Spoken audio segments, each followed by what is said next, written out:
శ్రీ గురుభ్యో నమ. ఆధ్యాత్మిక చింతనాసక్తులైన ప్రేక్షకులకు, శ్రోతలకు మహాభారతం ప్రవచన కార్యక్రమాలకు సుప్రభాతం అఫీషియల్ ఛానల్ వారి శుభస్వాగతం. నమస్సభాయై నమ. వ్యాసాయ విష్ణురూపాయ వ్యాసరూపాయ విష్ణవే నమో వై బ్రహ్మనిధయే వాసిష్ఠాయ నమో నమ. ఇక్కడ సాక్షాత్తు మహావిష్ణు స్వరూపుడే వ్యాస భగవానుడు. వ్యాస భగవానుడే శ్రీ మహావిష్ణువు. ఉభయో అభేద. అలాంటి వేదవ్యాస మహర్షి గారు బ్రహ్మవేత్త, వేదవేత్త, దార్శనికుడు, వేద విజ్ఞాన ద్రష్ట అయిన వ్యాస భగవానుడికి ప్రణమిల్లుచున్నాను. వ్యాసం వసిష్ఠనప్తారం శక్తే పౌత్రమకల్మషం పరాశరాత్మజం వందే సుఖతాతం తపోనిధిం. వ్యాసం వసిష్ఠనప్తారం అంటే వసిష్ఠ మహర్షి గారి మునిమనుమడు, శక్తి మహర్షి గారి మనుమడు. శక్తే పౌత్రమకల్మషం అనగా శక్తి మహర్షి గారి మనుమడు. పరాశరాత్మజం అంటే పరాశర మహర్షి గారి కుమారుడు. సుఖతాతిం తపోనిధిం అనగా సుఖబ్రహ్మ గారి తండ్రి అయిన తపోనిధి, వేదవేత్త, బ్రహ్మవేత్త అయినటువంటి ఆ వ్యాస భగవానునికి నమస్కరిస్తున్నాను అన్నాడు. అయితే అచతుర్వదనో బ్రహ్మ ద్విబాహు అపరో హరి అపాలలోచనో శంభు భగవాన్ బాదరాయణ. కనుక వ్యాస భగవానుడికి కృష్ణద్వైపాయనుడని, బాదరాయణుడని కీర్తిస్తారు. అంటే వేదాలను విభాగం చేసినందువల్ల, అంటే 4 వేదాలను కూడా విభాగం చేసిన వల్ల ఆయనను వేదవ్యాస మహర్షిగా చెప్పుతుంటారు. అలాగే కృష్ణద్వైపాయనుడు అంటే మనం జంబూ ద్వీపే అంటాం కదా, అలా ద్వీపమందు జన్మించినాడు గనక ద్వైపాయనుడుగా కృష్ణుని యొక్క కథలను మనకు అనుగ్రహించాడు గనక కృష్ణద్వైపాయనుడని. బాదరాయణుడని అంటే బదరికారణ్యంలో తపస్సు చేసినటనందువల్ల ఆయనకు బాదరాయణుడని, అంటే కృష్ణద్వైపాయనుడని, బాదరాయణుడని, వేదవ్యాస మహర్షి అని ఈ విధంగా వారిని కీర్తిస్తాం. ముందుగా నారాయణం నమస్కృత్యం నరం చైవ నరోత్తమం దేవీం సరస్వతీం వ్యాసం తతో జయముదీరయేత్. ముందుగా నారాయణుడు శ్రీ మహావిష్ణు స్వరూపుడికి, తర్వాత నరోత్తముడికి అంటే విజయునకు, అర్జునునకు, ఆ తర్వాత వాంగ్మయ స్వరూపిణి,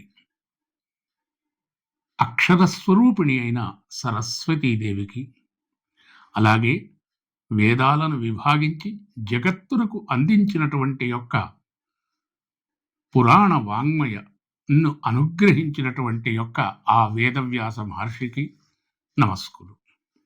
ఇక్కడ రోమహర్షణ పుత్ర ఉగ్రశ్రవా సౌతి శౌనకస్య కులేపతి అంటే రోమహర్షుని పుత్రుడు అయిన ఉగ్రశ్రవుడు, వారిని మనం సౌతి అంటాం. అంటే సూత మహర్షి అంటే పురాణ కళా కోవిదుడు సూత మహర్షి గారు. వారిని కులపతి అని సంబోధిస్తాం. అంటే కులపతి అంటే సుమారు ఒక 10,000 మంది శిష్యులు కలిగిన వారిని కులపతి అంటారు. అంటే మనం మామూలుగా ఆంగ్ల భాషలో ఛాన్సలర్ అంటాం, ఉపకులపతి అంటే వైస్ ఛాన్సలర్. అలాగే కులపతి అంటే 10,000 మంది శిష్యులు ఆ సూత మహర్షి గారికి ఉన్నారు. అలా పురాణ వాంగ్మయ కళాకోవిదుడైనటువంటి ఆ సూత మహర్షి గారికి ప్రణమిల్లుతున్నాము. ఆ ప్రణమిల్లినటువంటి ఆ మహర్షి మనం మళ్ళీ కార్యక్రమంలోనికి ప్రారంభిస్తే శ్రీవాణీ గిరిజాస్థిరాయ దధతో వక్షే ముఖాంగేషు ఏ లోకానాం స్థితిమావకంతి విహతాం స్త్రీ పుంసయోగోద్భవాం తే వేదత్రయమూర్తయ స్త్రీ పురుష సంపూజితావస్సురై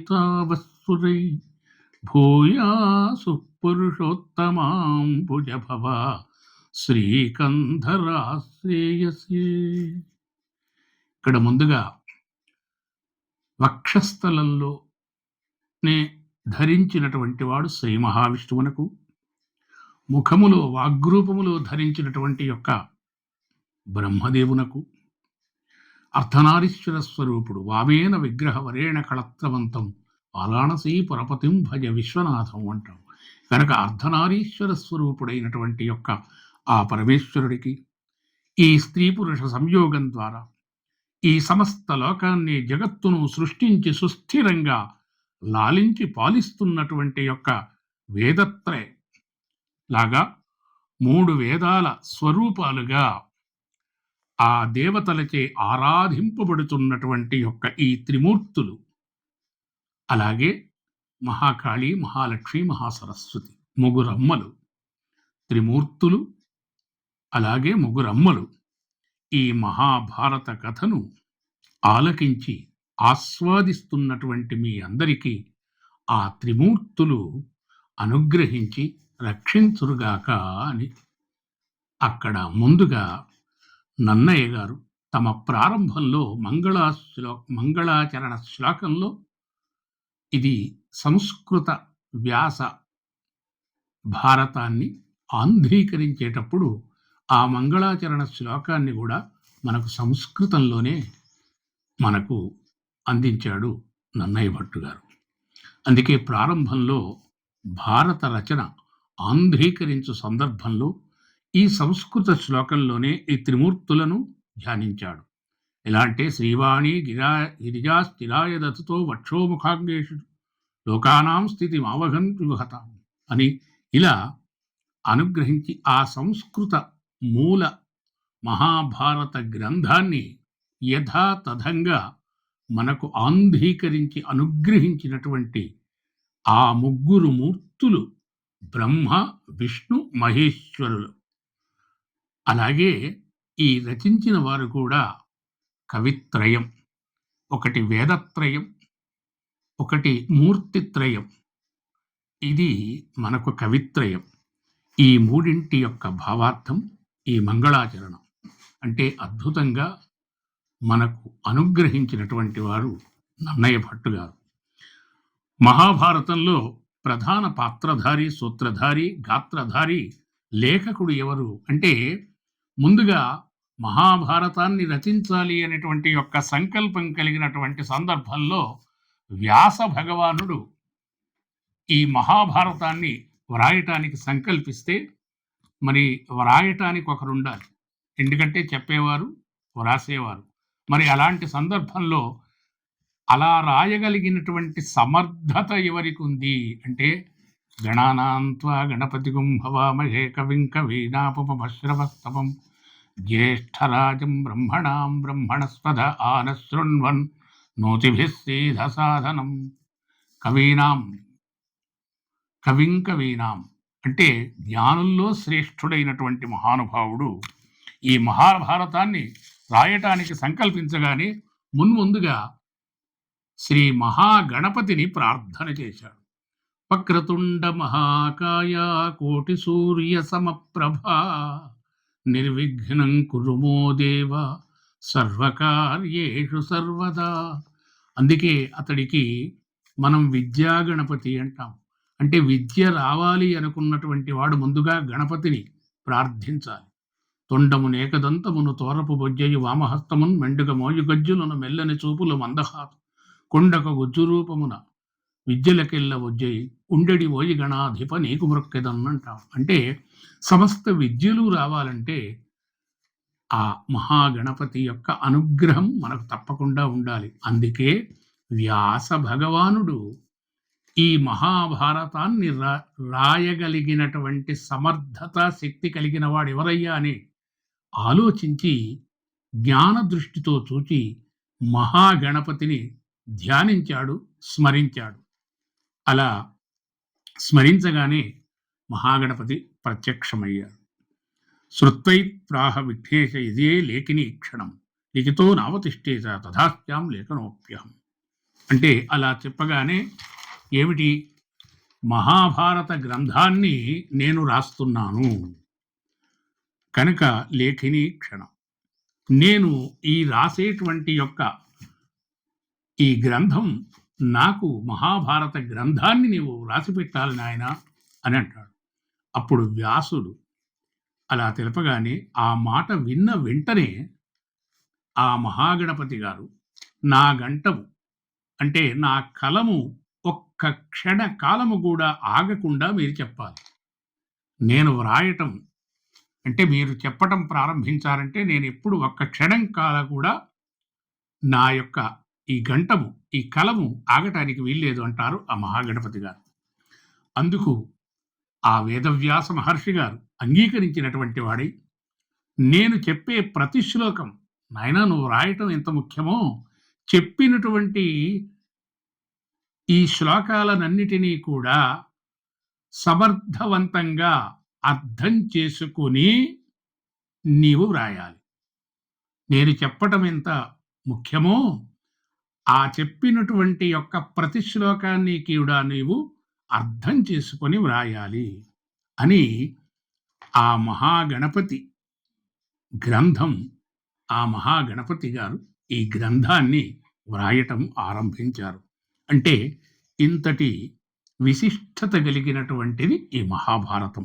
అందుకే ఈ మహాభారత గ్రంథాన్ని పుణ్యప్రదమైనది, మహా ఉత్తమమైనటువంటిది. ఒక్కొక్కళ్ళు ఒక్కొక్క విధంగా ఈ మహాభారతాన్ని అభివర్ణించారు. అందుకే ధర్మతత్వజ్ఞులు ధర్మశాస్త్రం పని,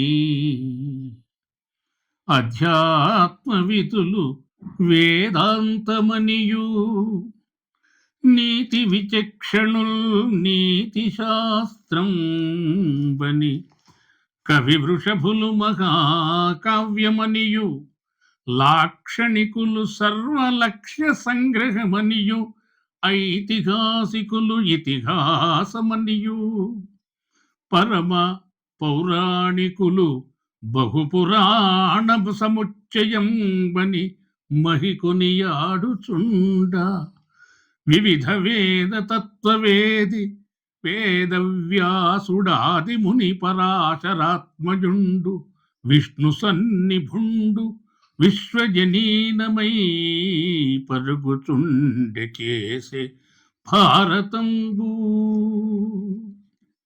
ఈ విశ్వజనీనమైన అద్భుతమైన విశ్వవిజ్ఞాన సర్వస్వం ఈ మహాభారతం. ఈ మహాభారతాన్ని పంచమ వేదమని కూడా చెప్తుంటారు. అంటే 4 వేదాలను విభాగించడం తర్వాత రాయబడ్డది కనుక ఇది పంచమ వేదంగా చెప్పబడ్డది. అందుకే ధర్మతత్వజ్ఞులు ధర్మశాస్త్రం బని, ఈ ధర్మము తెలిసినటువంటి వాళ్ళు ధర్మశాస్త్రం అన్నారు. ఇక ఆధ్యాత్మిక విధులైనటువంటి వాళ్ళు ఇది ఒక గొప్ప వేదాంత శాస్త్రమని చెప్పారు. నీతి విచక్షణులు నీతి శాస్త్రం అన్నారు. అయ్యా మహాభారతము వేదాంతం కాదు, అద్భుతంగా నీతి శాస్త్రం అన్నారు. కవి వృషభులైనటువంటి వాళ్ళు మహాకవులేమన్నారు, మహాకావ్యమనియు, ఇది అద్భుతమైన మహాకావ్యం మహాభారతం అన్నాడు. లాక్షణికులైనటువంటి వాళ్ళు సర్వలక్ష్య సంగ్రహమనియు, సమస్తమైనటువంటి యొక్క సర్వ లక్షణాల యొక్క సంగ్రహము ఇదే అని చెప్పారు మహాభారతం. ఐతిహాసికులు అంటే ఇతిహాసము చరిత్ర తెలిసినటువంటి వాళ్ళు ఏమన్నారు, ఇది ఇతిహాసము అన్నాడు. ఐతిహాసికులు ఇతిహాసమనియు, పరమ పౌరాణికులు అంటే పౌరాణికులైనటువంటి వాళ్ళు ఏమన్నారంటే బహుపురాణ సముచ్చయంబు, అంటే మనకున్నటువంటి యొక్క 18 పురాణాలు ఉన్నాయి కదా, ఆ 18 పురాణాల్లోని సారాంశం ఒక్క మహాభారతంలో ఉంది. అంటే బహుపురాణ సముచ్చయం వనియు, అలా మహియుగొనియాడుతుండ ఇక్కడ ఈ విధంగా కీర్తిస్తున్నారు. కనుక వేదవేత్త అయినటువంటి బ్రహ్మవేత్త అయినటువంటి ఆ వేదవ్యాస మహర్షి ఆదిముని, ఆ పరాశరాత్మజుడు, ఆ పరాశరుడి కుమారుడు, విష్ణు సన్నిభుండు అంటే విష్ణు వంశ కలిగినటువంటి వాడు, విశ్వజనీనమైనటువంటి యొక్క ఈ విశ్వ విజ్ఞాన మహాసర్వస్వ మహాభారత గ్రంథాన్ని మనకు అందించాడు. అందుకే ఆదికవి నన్నయ్య గారు ఒక విశేషంగా చెప్పుకోవచ్చు. దీన్ని మనకు ఆంధ్రీకరించారు. ఈ మహాభారతం 18 పర్వాలుగా చెప్పబడ్డది. ఇక 1,00,000 శ్లోకాల వరకు ఉంటుంది. అంటే ఎంతటి గొప్ప వాంగ్మయమో తెలుసుకోండి. అంటే ఈ మహాభారతం అనేటువంటిది ఎంత గొప్పగా ఉంది. 18 పర్వములు,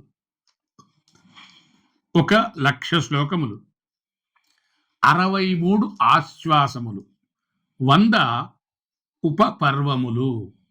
అంటే 18 పర్వాలు కాకుండా మళ్ళీ ఒక 100 ఉపపర్వాలున్నాయి.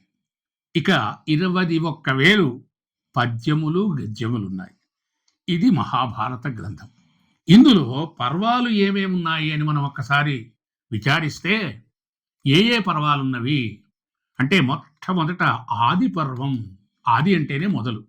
ఆది పర్వం తర్వాత సభాపర్వము, సభాపర్వము తర్వాత విరాట పర్వము, విరాట పర్వము తర్వాత ఉద్యోగ పర్వము, భీష్మ పర్వము, ద్రోణ పర్వము, కర్ణ పర్వము, శల్య పర్వము, అనుశాసన పర్వము, సౌప్తిక పర్వము, స్త్రీ పర్వము, శాంతి పౌరము, అశ్వమేధ పర్వము, ఆశ్రమవాస పర్వము, కౌసల పర్వము, మహాప్రస్థాన పర్వము, స్వర్గారోహణ పర్వం. ఈ రకంగా 18 పర్వములను మనకు ఈ జగత్తునకు అందించినటువంటి మహానుభావుడు. అందుకే ఆదరణీయ సార వివిధార్థగతి స్ఫురణంబు కల్లి అష్టాదశ పర్వ నిర్వహణ సంభృతమై పెనుపొందియుండ అందాది దొడంగి 3 కృతులాంధ్ర కవిత్వ విశారదుండు విద్యాదయితుండు నర్చే మహితాత్ముడు నన్నయ భట్టు దక్షతన్నన్నాడు. అంటే మహాభారత గ్రంథాన్ని ఆ వ్యాస భగవానుడు అందించినటువంటి గొప్ప అద్భుతమైనటువంటి ఒక విశ్వ విజ్ఞాన ఈ సర్వస్వాన్ని ఆదరణీయ చక్కగా తీసుకొని వివిధార్థగతి స్ఫురణంబు అనేకమైనటువంటి అంశాలన్నీ అందులో ఉన్నాయి. కనుక కవిత్వ విశారదుండు, అద్భుతమైనటువంటి కవి విశారదుడైనటువంటి వాడు, విద్యాదయితుండు పునర్చే మహితాత్ముడు మహానుభావుడైనటువంటి వాడు. ఎలా నన్నయ్య భట్టు దక్షతన్ అన్నాడు. దీక్షగా కూర్చుండి అద్భుతమైనటువంటి యొక్క దక్షత కలిగిన వాడై మహత్వ కవిత్వ పటుత్వ సంపదలు అన్నట్టు అనేకమైనటువంటి యొక్క కవిత్వ సంపదలతో మహత్వమైనటువంటి యొక్క మహాభారత గ్రంథాన్ని మనకు అందించాడు నన్నయ్య భట్టు. అందుకే ధర్మార్థ కామమోక్షములకు అంటే మనం చతుర్విధ ఫలపురుషాలు. అందుకని ధర్మార్థ కామమోక్షములు ఈ మహాభారతం ద్వారా మనం వింటే మనకు ఆ ఫలం కలుగుతుంది. కనుక సర్వ అంశములో ఈ మహాభారత గ్రంథం వేదవ్యాస మహర్షి ఈ ధర్మ అర్థ కామ మోక్షములనే ఈ 4 పురుషార్థములను ప్రతిపాదించాడు ఈ మహాభారత గ్రంథంలో. అందుకే ఇది పంచమ వేదముగా చెప్పబడ్డది. ఈ విధంగా ఆ మహానుభావుడు వేదవ్యాస మహర్షి గారు చక్కగా మహాభారతాన్ని నిర్మించి ఈ జగత్తునకు అందించి మనల్ని అనుగ్రహించాడు. అందుకే అంటాడు ధర్మే చార్థే చ కామే చ మోక్షే చ భరతర్షభ యది హస్తి తదన్యత్ర ఎన్నేహాస్తి న తత్క్వచితు అని ఘంటాపదంగా చెప్పాడు. యది హస్తి తదన్యత్ర ఎన్నేహాస్తి న తత్క్వచిత్ అని ఘంటాపదంగా తెలియజేశారు ఆ వేదవ్యాస మహర్షి గారు. అంటే భారతములో ఉన్నది ప్రపంచంలోనూ ఉన్నది, ప్రపంచంలో ఉన్నది భారతంలో ఉన్నది. అంటే భారతంలో ఉన్నటువంటి ప్రతి అంశము కూడా ప్రపంచంలో ఉంది, ప్రపంచంలో ఉన్నటువంటి ప్రతి అంశము కూడా మళ్ళీ భారతంలో ఉంది. యది హస్తి తదన్యత్ర ఎన్నే హస్తి నతత్వచితు. అలాగే భారతంలో లేనిది ప్రపంచంలో లేదు, ప్రపంచంలో లేనిది భారతంలో లేదు. అంటే భారతాన్ని చూస్తే ప్రపంచాన్ని చూసినట్టే, ప్రపంచాన్ని చూస్తే భారతం చూసినట్టే. అంటే ప్రతి అంశము మన భారతంలోనే ఉంది. What is in Mahabharata is everywhere. Where is not in Mahabharata is nowhere. అంటే ఇంతటి గొప్ప విజ్ఞానం, అంటే విశ్వ విజ్ఞాన విద్యా గ్రంథము ఈ మహాభారతము. అందుకని what is in Mahabharata is everywhere. ఇక is not in Mahabharata is nowhere. అంటే ఇంతటి గొప్ప గ్రంథము ఈ మహాభారతంలో ఏదైతే మనకు చెప్పబడ్డదో అవన్నీ మనము ఈరోజు మన కళ్ళ ముందు సాక్షాత్కరించబడుతున్నవి. అనేకమైనటువంటి యొక్క రకరకాల ఆ పర్వాలలో చెప్పబడ్డటువంటి యొక్క ద్రోణపర్వం కావచ్చు, కర్ణపర్వం కావచ్చు, శల్యపర్వం కావచ్చు, రకరకాలైనటువంటి యొక్క వివిధ రకాలైనటువంటి మనస్తత్వాలు, వాళ్ళ లక్షణాలు, లక్ష్యాలు అన్నీ కూడా ఈ మహాభారతంలో వేదవ్యాస మహర్షి గారు నిక్షిప్తం చేసి ఈ జగత్తునకు మనకు అందించాడు. అంతటి మహానుభావుడు కనుక వేదవ్యాసుడంటే సాక్షాత్తు మనకు విష్ణు స్వరూపుడే. మనము మొదలే అనుకున్నాం, వ్యాసాయ విష్ణు రూపాయ. వ్యాసుడు వేరు, విష్ణువు వేరు కాదు. విష్ణువే వ్యాసుడు, వ్యాసుడే విష్ణువు. అందుకని ఇది ఎటువంటిదంటే ఈ మహాభారతంను మనకొక నానుడి అందరూ అనగా వింటుంటాం. ఏమని? వింటే భారతం వినాలి, తింటే గారెలే తినాలి. ఇది అందరి నానుడి. మనం ఎట్లా అంటే వింటే ఏం వినాలయ్యా అంటే మహాభారతాన్నే వినాలి. మరి తింటే ఏమి తినాలి? గారెలే తినాలి. అంటే అంతటి విజ్ఞాన సర్వస్వం కలిగినటువంటి యొక్క ఈ మహాభారత గ్రంథం.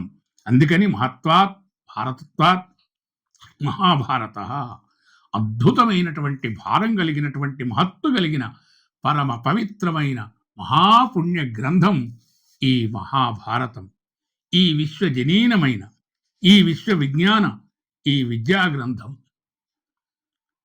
వైశంపాయనుల వారు ఉపదేశించాడు వ్యాస మహర్షి.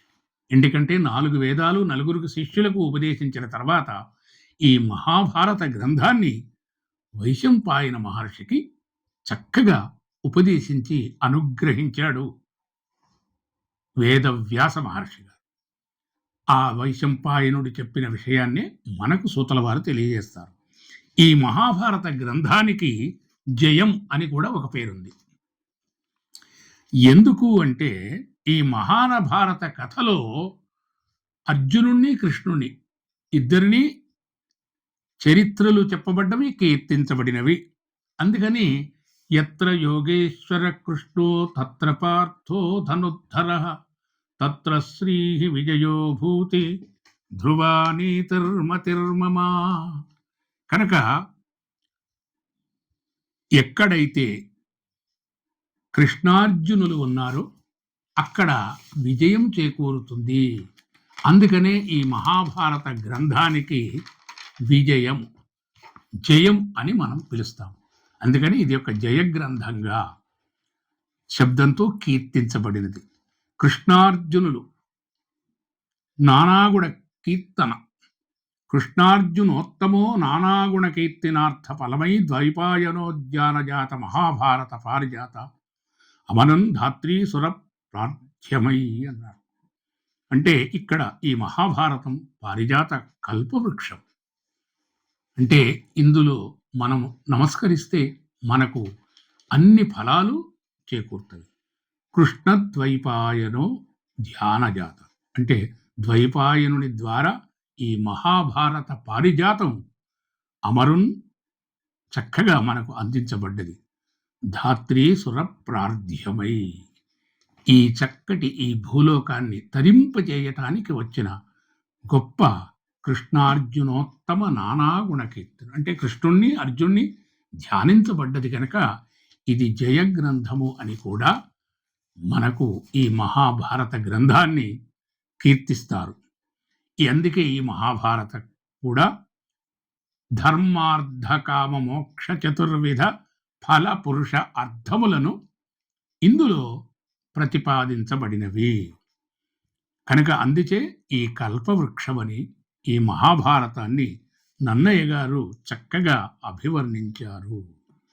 ఈ మహాభారత గ్రంథం మనకు అద్భుతంగా వినిపిస్తుంది. అందుకే నన్నయ్య భట్ అంటాడు, సారమతిం కవీంద్రులు ప్రసన్న కథా కవితార్థయుక్తిలో నారసిమేలు అక్షర రమ్యతనాదరింప నానా రుచిరార్థ సూక్తి నిధి నన్నయ భట్టు తెనుంగునన్ మహాభారత సంహితారచన బంధురుడయ్యే జగద్ధితంబుగన్.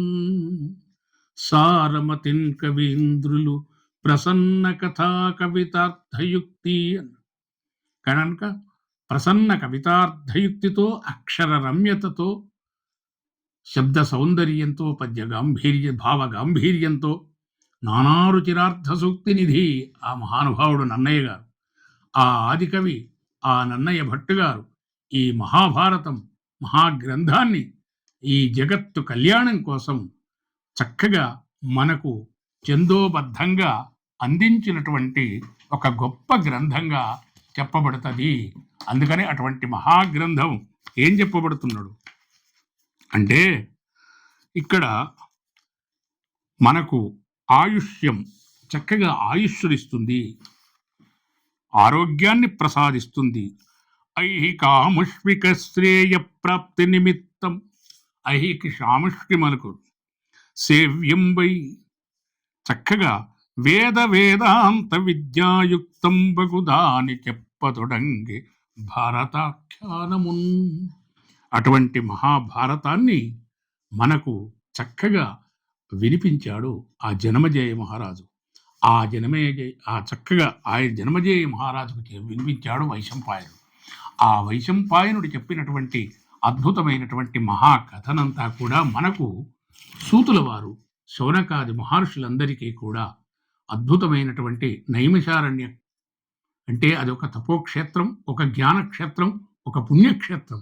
అటువంటి ఆ పుణ్యక్షేత్రంలో చక్కగా వ్యాస భగవానుడు అందించినటువంటి చక్కటి ఈ మహాభారత గ్రంథాన్ని ముందుగా వైశంపాయన మహర్షి గారు, ఆ తదుపరి సూతుల వారు శౌనకాది మహామునులందరికీ అందించాడు. దాన్ని మనకు కవిత్రయమైనటువంటి నన్నయ్య, తిక్కన, ఎర్రన ఈ కవిత్రయం మనకు అందించారు.